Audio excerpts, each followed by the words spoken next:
Monsieur le secrétaire général, monsieur le commissaire à l'environnement et au développement durable de la province, ici représenté, distingués invités, mesdames et messieurs, chers collègues de Lubumbashi, de Kinshasa et de Rome, mesdames et messieurs. L'Organisation des Nations Unies pour l'alimentation et l'agriculture, la FAO, a l'honneur, par ma voix, de s'adresser à vous, cette illustre assemblée, à l'occasion de cette cérémonie marquant l'atelier de clôture du projet gestion communautaire des forêts Nyambo dans le sud-est de Katanga. En effet, ce projet transformateur pour les communautés locales, financé par le Fonds pour l'environnement mondial, le FEM, a été mis en œuvre par la FAO au profit du ministère de l'Environnement et du Développement durable. La rencontre capitale qui nous réunit aujourd'hui est l'occasion de faire le bilan des réalisations, de tirer les leçons et de réfléchir aux moyens de consolider les acquis de ce projet.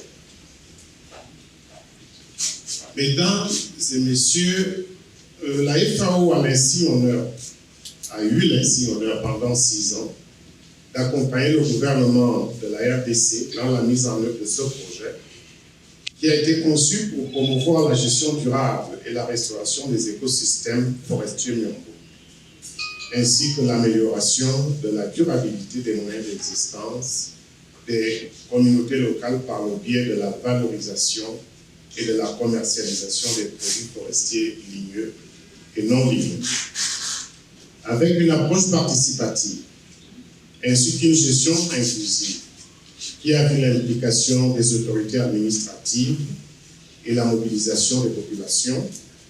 Le projet gestion communautaire des forêts Nyambo dans le sud-est du Katanga a obtenu des résultats majeurs qu'il convient de souligner.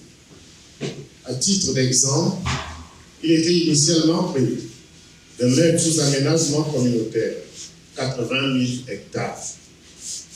À ce jour, 210 000 hectares ont été attribués officiellement à une vingtaine de communautés locales, auxquelles il faudrait ajouter les 107 000 hectares gérés par les communautés locales qui attendent encore des arrêtés d'attribution de leurs concessions forestières des communautés locales.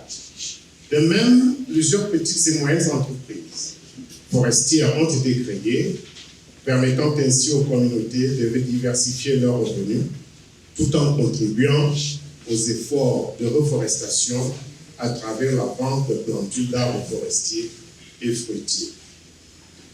Je voudrais profiter de cette occasion pour solliciter encore une fois une diligence particulière du traitement des dossiers de demande d'arrêté d'attribution des CFCL qui ont été soumis par les communautés locales aux autorités provinciales.